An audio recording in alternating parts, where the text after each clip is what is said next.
Hello दोस्तों, मैं Manoj Kumar, special educator.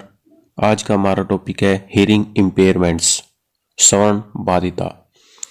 पिछली क्लास के अंदर भी हमने हियरिंग इम्पेयरमेंट्स के बारे में कुछ जाना था। आज फिर से विस्तार से हम जान लेते हैं कि श्रवण बाधिता क्या होती है। हियरिंग इम्पेयरमेंट्स, श्रवण बाधिता एक ऐसी अक्षमता है जिससे प्रभावित व्यक्ति को सामान्य व्यक्ति की अपेक्षा सुनने में कठिनाई का सामना करना पड़ता है। अर्थात हम कह सकते हैं श्रवण बाधित एक ऐसी अक्षमता है जो सामान्य व्यक्ति की तुलना में सही से उसको सुनाई नहीं देता है और ना ही इसको समझ पाता है। उस बच्चे को श्रवण बाधित कहा जाता है।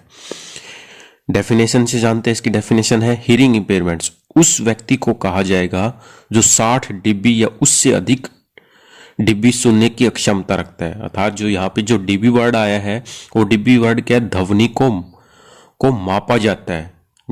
नॉर्मल जो व्यक्ति है 0 से 25 डीबी तक ध्वनि को सुन सकता है। अर्थात जो डीबी है वो रेंज को मापता है कि कितना व्यक्ति किस रेंज को सुन सकता है। तो यहाँ कहा गया है कि जो 60 डीबी या उससे अधिक ध्वनि को सुनने की अक्षमता रखता है उसे श्रवण बाधित कहा जाता है। या तो 60 या 60 से अधिक जो सुनने की अक्षमता रखता है उसे श्रवण बाधित कहा जाता है। हमारे कान में सुनने की संबंधित 3 हड्डियां पाई जाती है, मैलस, इनकस, स्टेपिस।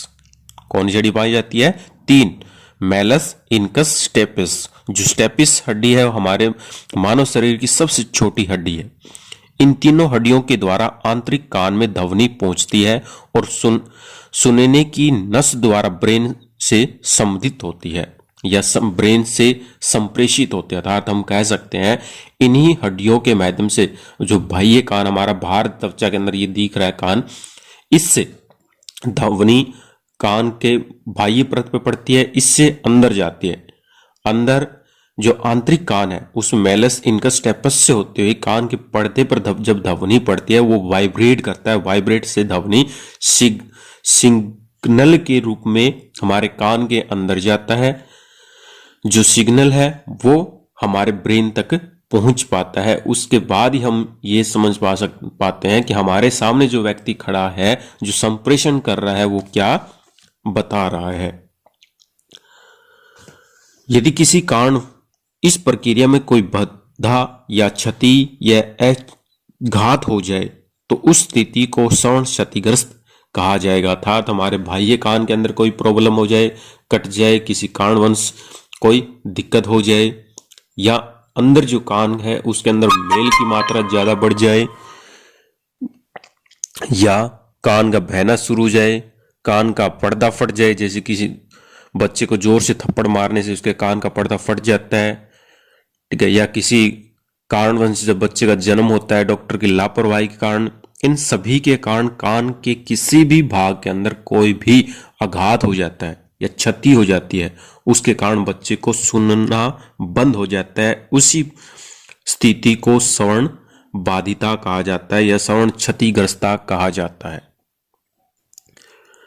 तो इसकी रेंज ओवर है जिसको हम मापते हैं हियरिंग इम्पेयरमेंट्स को, कि जो नॉर्मल बच्चा है वो 0 से 25, या बच्चा हो या मनुष्य हो या अडल्ट हो, सभी की रेंज है जो सुनने की अक्षमता है 0 से 25 डीबी तक होगी तो वो व्यक्ति बिल्कुल सही से समझ पाएगा और दूसरे व्यक्ति को अच्छे से बता पाएगा कि उसने क्या बोला है, उसके अर्थ को भी बता पाएगा।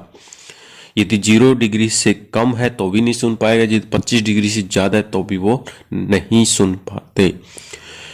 26 से 40 डीबी का बच्चा माइल्ड कहलाएगा। 41 से 55 डीबी का बच्चा मॉडरेट कहलाता है। 55 से 90 का जो बच्चा है, अर्थात 56 से 90 का जो बच्चा है वो क्या है, सीवियर होता है। माइल्ड, मॉडरेट, सीवियर, इन तीनों अवस्था के अंदर बच्चे को हियरिंग एड्स प्रोवाइड करके कुछ हद तक इन बच्चों को सुनने के योग्य बनाया जा सकता है। अर्थात उन्हें सुनने के योग्य हम ला सकते हैं। यदि उनको हियरिंग इम्पेयरमेंट्स नहीं प्रोवाइड कराए जाते तो उन बच्चों को सुनने की क्षमता है वो लगभग ना के बराबर हो जाती है, वो उनको बिल्कुल भी नहीं सुन पाते हैं। तो ये हमारा टॉपिक था। यदि बच्चों इससे रिलेटेड कोई क्वेश्चन है कमेंट बॉक्स में लिखे। तो थैंक यू।